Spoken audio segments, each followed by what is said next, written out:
dufatanirije hamwe kandi twongere kugira leta zunze ubumwe za Amerika igihangange nanone.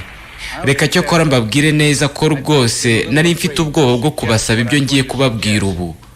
N'ubu nsa n'ukibufite. Ariko igihe kirageze. Ese ubu ntitwatangiza natwe croisade yacu twese hamwe tugaceceka tugasenga. Uyu ni Ronald Reagan, perezida wa 40 wa leta zunze ubumwe za Amerika. Aravuga crusade cyangwa croisade zihuzwa n'intambara ziswe ntagatifu z'abakristo babohora ahantu hatagatifu kuri bo zabaye kuva mu kinyejana cya 11 kugeza mu cya 15. Ubwo Reagan yajyaga ku butegetsi muri leta zunze ubumwe za Amerika yatangije iyo croisade yavugaga mu gihe isi yari kiri mu ntambara y'ubutita. N'isi yari gabanijemo ibice bibiri kuva ubwo intambara ya kabiri y'isi yarangiraga, hubakwa n'urukuta rwa Berlin nk'umupaka. Uburasirazuba n'uburengerazuba impande zihanganye ziyobowe na leta zunze ubumwe za Amerika ku ruhande rumwe n'ibihugu byishyize hamwe by'abasovieti ku rundi. Iburasirazuba abakomunisti n'abakapitalisti iburengerazuba. Mu mpera z'igihumbi 1970 idini ryagarutse cyane mu mitegekere y'ibihugu na politiki henshi mu isi. Kiliziya Gatolika itera intambwe kuri iyi ngingo. Jean Paul wa II, papa wa mbere w'umunyapolonye mu mateka y'isi, yambuka ikiswe rido y'icyuma ashyigikira ku mugaragaro abarwanyaga ubutegetsi bw'abasovieti. Uwo mwaka n'ubundi ubutegetsi bwa Moscow burenga imipaka bwigarurira Afghanistan. Igisirikare cyabo gihambaye kirabyitwaza ariko kigongana bikomeye n'abarwanyi b'abamujahidin abo barwanaga mu izina rya Allah na Islamu yabo. Izina ry'Imana n'iyobokamana guhera ubwo byafashe intera ndende mu kwifashishwa mu ntambara hirya no hino mu isi. Ntibyateye kabiri mu 1980 mu kwa karindwi Israeli itangariza isi yose ko ihinduye umujyi wa Yerusalemu umurwa mukuru w'iteka ryose wa leta y'Abayahudi, kandi uyu mujyi ngo utazigera na rimwe ucibwamo ibice mu bihe byose kiremwa muntu gisigaje kugwa kw'ibihumbi byinshi by'abanyapalestine n'ubu bakibaho mu buhungiro ibisekuru ku bindi kugeza ubu. Yerusalemu umujyi mutagatifu inshuro 3, mutagatifu ku bakristo, abayisilamu n'abayahudi nk'idini, waje guhinduka ikimenyetso mu buryo budasubirwaho cy'intambara zakije umuriro utazima mu burasirazuba bwo hagati. Ni muri iyo myaka n'ubundi muri Iran Ayatollah Khomeini nawe yarayoboye impinduramatwara ya mbere ya Kiyisilamu mu mateka yose y'isi kugeza ubwo. Ibi bikorwa kwikubitiro nibyo byabaye itangiriro ryo kugarurira iyobokamana, amadini, ukwemera n'imyemerere muri politiki y'ibihugu mu isi. Iturufu y'intambara n'ubu zikirwanwa mu bice bitandukanye by'isi. Mu myaka 10 yari igiye gukurikiraho ibi byahinduye bidasubirwaho imiterere ya politiki mpuzamahanga. Kugaruka kw'izina ry'Imana n'amadini muri politiki n'intambara mu isi, iki gice kiragarukira mu myaka iri hagati y'igihumbi 1979 n'igihumbi 1989 mu kinyejana cya 20.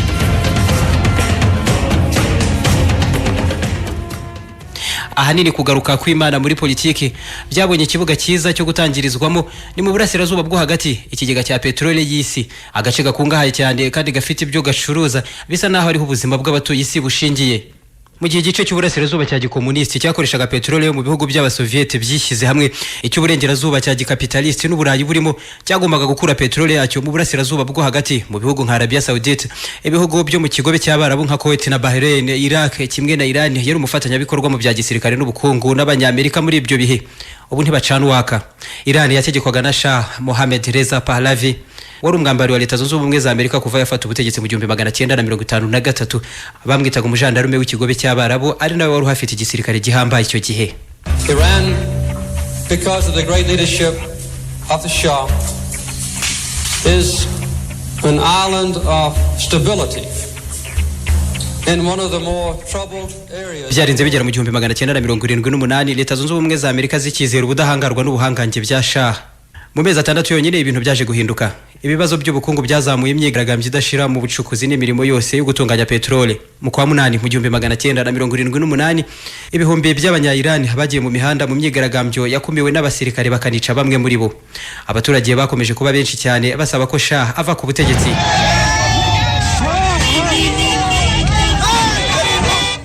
Igitangaje hano uko abigaragambije barambiwe ubutegetsi bwabo nabo batabikoze mu izina ryabo cyangwa ndi mahame, ababikoze mu izina ry'idini n'iry'Imana.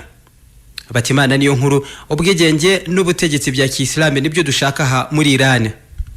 Bruce Riddle yari umukozi w'ikigo cy'ubutasi CIA n'inzobere ku karere k'uburasirazuba bwo hagati. God, or at least religion, Dieu, ou du moins la religion, a été utilisée et abusée. Imana cyangwa idini ni ikintu cyakoreshejwe cyane mu ntambara mu burasirazuba bwo hagati kuva nibura mu myaka 40 ishize. Ibi bitangirana cyane n'impinduramatwara ya Kiyisilamu muri Iran. Islam ikaza ari nk'ingufu zikomeye za politike muri aka karere kose. ubundi mu ntangiriro z'ikinyejana cya 20 Islam ubwayo nk'idini ntaho yari gihuriye na politike, ariko byongeye guhinduka hagana muri za 80. Umutima wo gushinga ubutegetsi bwegamiye cyane ku muco wo gukunda igihugu n'ubufatanye n'abandi Barabu waratakaye. Ingufu za politike zihambaye ziboneka mu bitekerezo bya Islam by'ubuhezanguni. nationalisme arabe a déçu dans tout le Moyen-Orient et il a été remplacé par les forces de l'islam radical.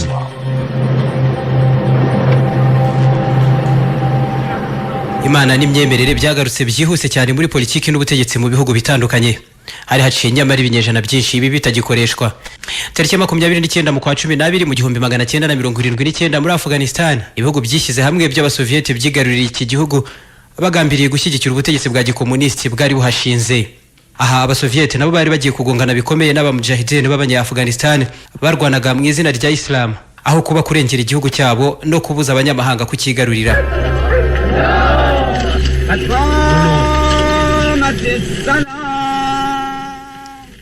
Mu gukumira abasoviyete, ibihugu byo mu burengerazuba bw'isi icyo gihe byashyigikiye abarwanyi b'abamujahideen. Muri aba harimo na komanda Ahmed Shah Massoud kimwe na Osama bin Laden waje guhimba Al-Qaeda.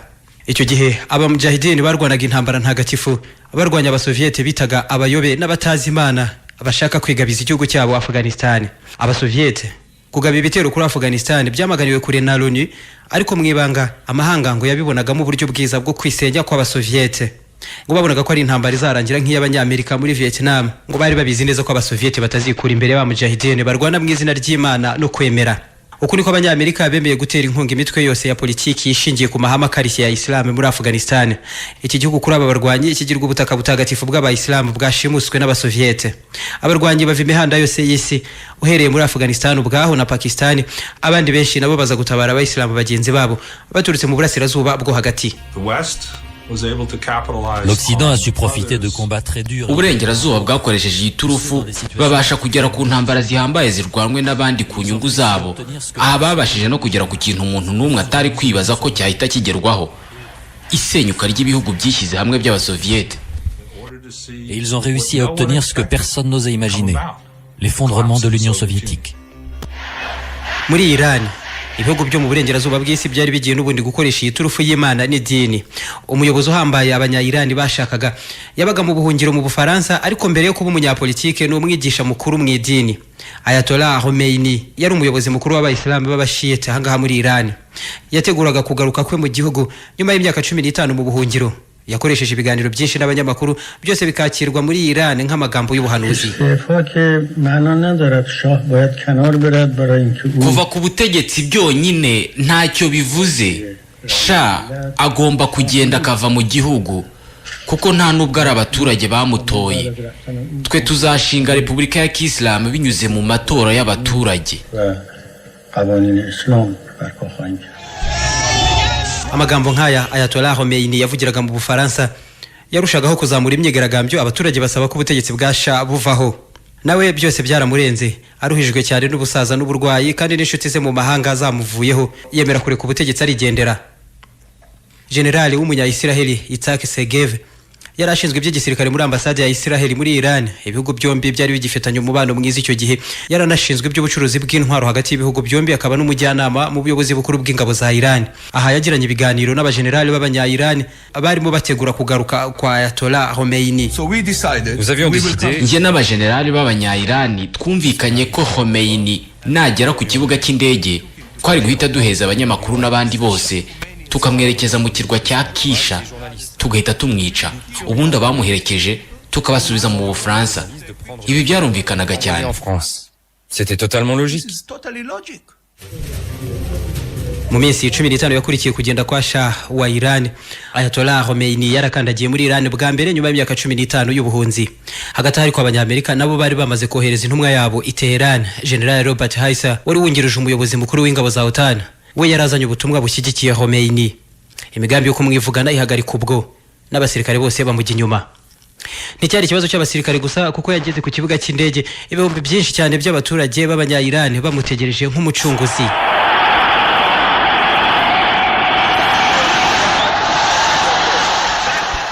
General Yitzhak Segev Je pense que le succès de Khomeini doit beaucoup au désaccord qui existait à cette époque entre l'Europe et l'Amérique. ntekereza ko Khomeini muri Irani yazamuwe no kutumvikana kw'ibihugu byo mu Burayi na Leta Zunze Ubumwe za Amerika. Abanyaburayi ubwabo ntibabyumvikanyeho. Abafaransa bari bitaye cyane ku masezerano y'ubucuruzi bwa peteroli na Irani. Uyu bari bagejeje ku butegetsi nta kabuza yari kubibafashamo abashimira. Ubutaliyani kimwe n'Abadage nabo bari mu mishyikirano nk'iyi. Bose babonaga muri Khomeini wari kubafasha mu bucuruzi bwa peteroli aho kubikorana n'Abanyamerika nk'uko byari bimaze imyaka myinshi bikorwa. Nuko bose bamushyigikiye. L'Italie négociait de son côté. L'Allemagne aussi. Ils voulaient tous voir en Khomeini un modéré qui négocierait le pétrole avec eux plutôt qu'avec l'Amérique. Et c'est ainsi que tout le monde l'a soutenu.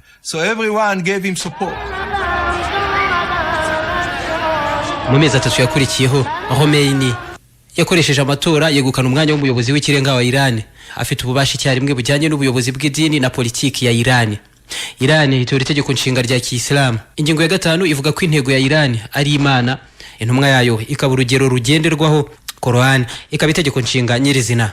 Aba babanje kwibwira ko bafashe neza Iran na petrole yayo, ariko mu mezi make gusa Ayatollah Khomeini yabamaganiye kure ababona nk'abagenzwa na politiki mpuzamahanga yampatse ibihugu. Rubanda barabamagana abaturupfu ku Banyamerika n'Abanyaburayi. Allah abadukize. Bamwibeshyeho. Bruce Riddle. Je pense que la plupart des dirigeants occidentaux abategetsi bo mu burengerazuba bw'isi ntabwo mu by'ukuri bari bazi neza uyu Ayatollah uwo ari we neza. Bo bibwiye ko ari umuntu w'umunyabyago wirukanywe iwabo bagiye kwikoreshereza bamushyira ku butegetsi. Ntibumvaga icyo yashobora. Mu 1979 ninde washoboraga kumva icyo Ayatollah ari cyo? Ntibumvaga ko yayobora igihugu. Yarabiberetse. Basuzuguye icyo yashobora gukora. He was completely underestimated. Ukuri ko Abanya-Iran bafashe bugwata abakozi ba ambasade ya Leta Zunze Ubumwe za Amerika i Teheran. Abategeka Leta Zunze Ubumwe za Amerika kubanza kohereza Shah wahoze ayobora Iran hakaza gucibwa urubanza muri Iran. Jimmy Carter wari president wa Leta Zunze Ubumwe za Amerika icyo gihe arabyanga. Ayatollah Khomeini agumura Abanya-Iran bajya mu mihanda bita Leta Zunze Ubumwe za Amerika shitani nkuru mw'isi. Si Imana gusa na shitani uku niko yahise ishyirwa muri politiki. Akbar Ganji n'umwanditsi w'umunya-Iran ati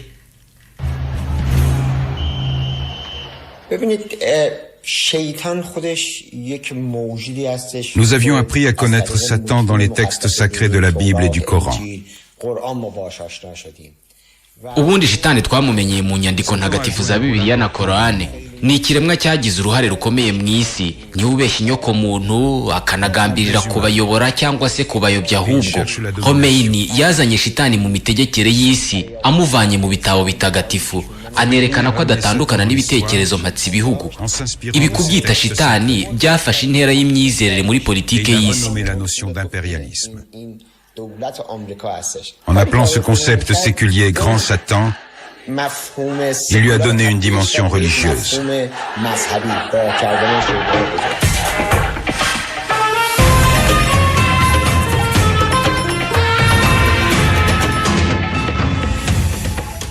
Abanyamerika mu kwa kane mu 1980 bateguye igikorwa Eagle Claw, ijanja rya Kagoma, bagambiriye kubohoza abakozi ba ambasade yabo muri Iran. Ibi byarabananiye, kajugujugu z'abakomando babo zishwanyukira mu butayu bwa Iran. Aba Banyamerika bagizwe imfungwa mu gihe cy'iminsi 144. Ni igikorwa Ayatollah Khomeini yakoze agambiriye kwereka Abongereza n'Abanyamerika n'inshuti zabo ko ngo nta mwanya bari bagifite ahangaha muri Iran. I, Ronald Reagan, do solemnly swear that I will faithfully execute the office of President of the United States. Ni Ronald Reagan warahiriraga kuyobora Leta Zunze Ubumwe za Amerika ku itariki ya 20 z'ukwa mbere mu 1981. Jimmy Carter yaramaze gutakaza amatora ahanini bishingiye ku kuba yarananiwe kugira icyo akora kuri iki kibazo cy'Abanyamerika bafatiwe bugwate muri Iran. Iminota mike yakurikiyeho imfungwa zahise zirekurwa. Ni insinzi benshi bibeshyeho. Uwatsinze muri aya matora ya Leta Zunze Ubumwe za Amerika icyo gihe ni Ayatollah Khomeini. Yaramaze kugaragariza isi yose ko ashobora kwihagararaho bikomeye no kugira icyo akora ku bibera no muri Leta Zunze Ubumwe za Amerika, kugeza no kuguhitamo perezida waho kuko bari bafitanye ikibazo cyatumye atakaza amatora. Icyo gihe hatowe perezida Reagan, nawe wakoresheje Imana cyane mu bisabisho byinshi ngo Leta Zunze Ubumwe za Amerika zigumbana ubuhangange bwazo, kugeza ageze no ku butegetsi bifashijwemo n'abigisha bakomeye bo mu madini atandukanye. Ku ikubitiro inshuti ye Robert Billings wamubereye n'umujyanama umufasha mu byemezo byinshi yagiye afata ku butegetsi bwe. ntabwo ari mu burasirazuba bwo hagati gusa. Mu myaka 40 ishize Imana n'amadini byagarutse cyane mu butegetsi bw'isi. Mu bihe Ayatollah Khomeini yashyiragaho igihugu kigendera kuri Islam, Perezida Ronald Reagan muri Leta Zunze Ubumwe za Amerika nawe politiki ye yose yayishingiye ku madini n'ubuhanuzi muri Bibiliya. Amaso y'ikiremwa muntu yose nitwariho, barasaba hamwe natwe ngo aho twasezeranye n'ahazaza tuhakomeze, ngo tugarurire isi icyizere n'ubwigenge. Nitwongera guhindukirira Uwiteka, azadufasha dufite isezerano, aho tuzongera tube wa mudugudu ushashagirana mu mpinga y'umusozi. With his help, we can still become that shining city upon a hill. Umudugudu urabagirana mu mpinga y'umusozi bivuye muri Bibiliya. Iyi mvugo Perezida Reagan yayisubiyemo kenshi mu gihe cy'ubutegetsi bwe, ariko ikaba yaramamajwe cyane na John Winthrop, umwigisha w'umuprotestanti ushyirwa mu bashinze Leta Zunze Ubumwe za Amerika. Kuri we ishingwa ry'iki gihugu rituruka ku gihango n'amasezerano bagiranye n'Imana. Iki gitekerezo cya Leta Zunze Ubumwe za Amerika zashinzwe ku masezerano n'Imana, hari abanyamerika bagikomeje baragihererekanya ibisekuru ku bindi kugeza n'uyu munsi, ngo bafite ubutumwa bwo guhindura isi ndetse no gutegura kugaruka k'umukiza. Ibi bikifashishwa muri Leta Zunze Ubumwe za Amerika kimwe no muri politiki yabo mpuzamahanga. Kimwe n'Abayahudi, aba nabo ngo n'ubwoko bushya Imana yahisemo. Andrew Besevich ni mwarimu w'imibanire mpuzamahanga muri kaminuza ya Boston. Iki gitekerezo cyagumyeho cy'uko mu buryo runaka turi ubwoko Imana yahisemo, ubwoko bushya Imana yahisemo. Igitekerezo cy'uko hari ubutumwa Imana yaduhaye binyuze mu nema yaduhaye cyangwa n'amateka ubwayo. Ibi rero bikaduha umwihariko wo kugira ibyo dukora ngo ubutumwa bwacu bugerweho neza. Nous croyons que nous avons des prérogatives exceptionnelles afin de mener notre mission à bien. Ubutumwa bw'abigisha mpuzamahanga b'Abanyamerika benshi muri bo bamamaye cyane mu isi, banagaragara kenshi bigisha Imana n'ubushake bwayo hose kugeza no mu ngoro z'abakuru b'ibindi bihugu. Isi nshya y'ubuhanuzi niyo ntumbero, kimwe n'intambara z'abakroisés Crusaders bakera mu mateka. Kugira ngo ibi babigereho neza, aba nabo amaso ngo bagomba kuyahindukiriza Yerusalemu, umujyi mutagatifu mu bitabo isi ifite byigisha by'Imana. Abakristo kimwe n'Abayahudi b'abanyedini bizera ko ngo ubuhanuzi bw'isi nshya iyobowe na Kristo buzagerwaho nyuma y'uko ingoro ya Salomon, ubuturo bw'Imana mu isi, yasenywe n'Abaromani mu myaka isaga 2000 yashize, izaba imaze kongera kubakwa. Kuri benshi muri aba, ikigo kizaba ikimenyetso cy'iherezo ry'isi nk'uko izwi ubu, imperuka no kugaruka kwa Kristo. Imyizerere y'ubuhanuzi nk'ubu ishingiye kuri ibi by'iyubakwa ry'ingoro. Ingoro ubisigaranye igikuta kimwe cyiswe cy'amaganya ni ikintu gifite akamaro cyangwa se uruhare rukomeye cyane mu myemerere na politiki, intambara n'ubutegetsi mu isi kuva muri Isiraheli kugera muri Leta Zunze Ubumwe za Amerika. Ku ruhande rumwe, aha honyine ni naho imibanire y'akarande y'Abayahudi na Leta Zunze Ubumwe za Amerika ishingiye. Cela a des implications politiques très importantes. Ibi bifite uruhare runini cyane muri politiki. Ku ruhande rumwe, amatsinda y'abigisha b'abaprotestanti bafite ubushobozi bukomeye muri Leta Zunze Ubumwe za Amerika. Bafite igitekerezo gikomeye cy'uko ubu buhanuzi bugomba kugerwaho byanze bikunze. Ibi bisobanura gufatanya no gukoranira hamwe na Leta ya Isiraheli mu byari byo byose. Uko niko Abanyamerika ibyaba byose badateze gushyigikira na rimwe ibyaba ku Banyapalestine byose, nko kubareka ngo bigenge bature igihugu cyabo.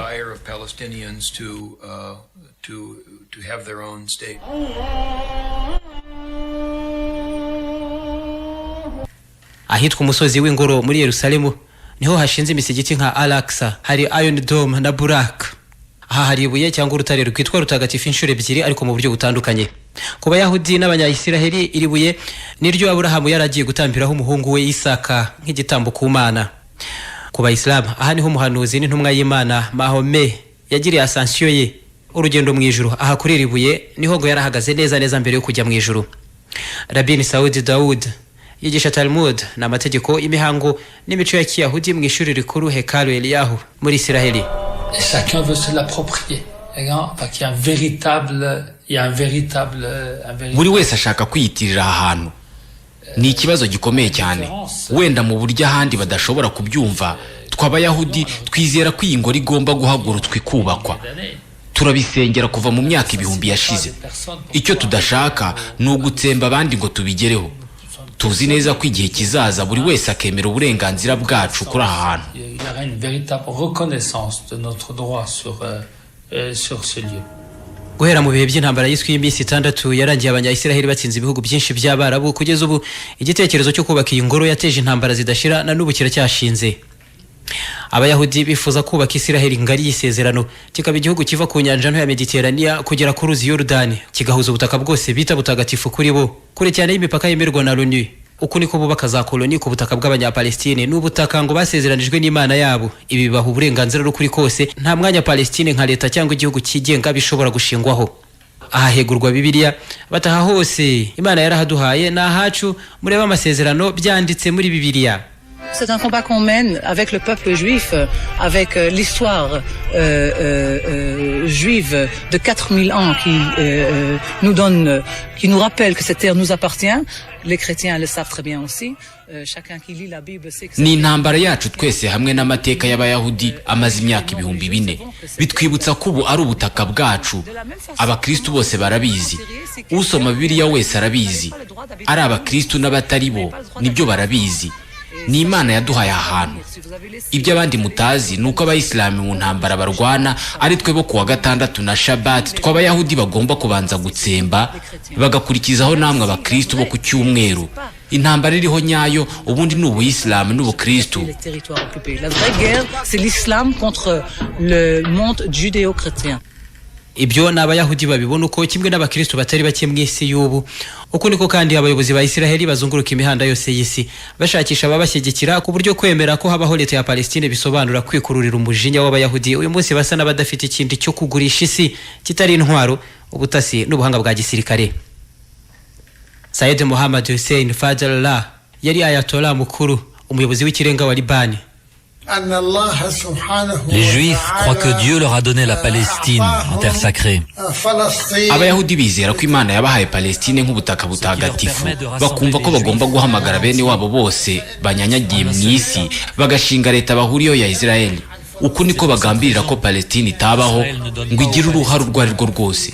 La liberté de jouer un rôle quelconque. Ku itariki ya 30 z'ukwa karindwi mu 1980 Knesset inteko ishinga amategeko ya Israeli ubwo yatangazaga ko Yerusalemu ihindutse umurwa mukuru wa Israeli, umurwa w'iteka udashobora kuzacikamo uduce na rimwe. Umuryango w'abibumbye warabyamaganye bifatwa nko kurenganya abanya-Palestine, ariko leta zunze ubumwe za Amerika na Israeli baricecekera barabihorera. Ibyakozwe birakorwa. Umusozi w'ingoro uhinduka isibaniro ahitwa ubuturo bw'Imana mu isi, ubutaka bw'imisigiti ku bandi. Kugeza ubu mu isi uretse intambara zikomeye hagati y'Abayisilamu n'Abakristo, imitwe y'iterabwoba nka Lord's Resistance Army, Lashkar-e-Taiba, Al-Shabaab, Boko Haram, Taliban, Al-Qaeda, Islamic State n'indi myinshi iragaba ibitero mu izina ry'Imana. Abiyahura bakabikora mu izina ry'ubuyisilamu bita nyabwo. Mu Bayisilamu nabo ubwabo guhangana gukomeye hagati y'Abashia n'Abasuni n'ipfundo ry'intambara zihangayikishije isi zimaze imyaka isaga ibinyejana 13. Ibi byonyine byakuruye imwe mu ntambara zihambaye n'ubu zitarashira mu mateka yose y'isi mu bihe byavuba. Iran na Iraq hiyongereho umujinya abanyamerika bari bafitiye Ayatollah Khomeini. Saddam Hussein yarwanye na Iran nawe mu izina ry'Imana. Abarwanyi be yabise Qadisiyah abihereye ku bikorwa by'abarwanyi b'Abasuni bigabije ubuperse mu kigejana cya 7. Nta mahitamo Khomeini muri Iran yarasigaranye. Nyuma yo guterwa na Iraq ishyigikiwe mu ibanga na leta zunze ubumwe za Amerika, abasirikare urugamba rwarabananiye yitabaza noneho abasivile. Uwicwaga muri iyi ntambara akagirwa intwari yagiye mu ijuru, jihad. Aba nabo abarwanyi babo n'ibikorwa byo kurwanya abanya-Iraq b'Abasuni babyita Karbala, bahuza n'intambara Abashia barwanye n'Abasuni mu kubohoza imva y'umuhanuzi wabo yari iri muri Iraq, nabwo ni mu myaka myinshi cyane yahise mu mateka. Haba ku ruhande rw'Abakristo cyangwa Abayisilamu mu buryo bweruye cyangwa se mu ibanga, Imana guhera mu myaka isaga gato 40 yagarutse mu ntambara na politiki y'isi. Bisa n'ibitagitangaje cyane ko hari abizirikaho ibisasu bagahitana abanzi babo, bagasenya ibikorwa remezo, kugongesha abantu imodoka mu mihanda ku bushake, kugaba ibitero ku tubari, amashuri n'insengero, gushimuta abantu bakagurishwa nk'abacakara, byose mu izina ry'Imana. Ibi byose bifite inkomoko mu bikorwa bya politiki n'imitegekere y'isi cyane cyane guhera mu myaka 40 ishize. Uhereye ku bikorwa bya politiki n'ubutegetsi bigari twagarutseho muri iki kiganiro n'itangiriro ry'intambara nshya yadutse mu isi ikitwa iterabwoba. Uruhare rw'amadini, Imana, shitani n'iyobokamana mu ntambara na politiki by'isi. Isi isigaye inafite repubulika ku mugaragaro zishingiye ku madini. imyemerere ishingiye ku mana muri politiki n'ubutegetsi, kwica no kwicwa mu izina ry'Imana. Intambara zikomeje kurwanwa isi yose mu izina ry'Imana yagaruwe muri ibi mu myaka isaga gato 40 ishize. Iki kiganiro ni ibirari by'ubutegetsi. Ukigiramo uruhare wandika kuri page ibirari by'ubutegetsi kuri Facebook.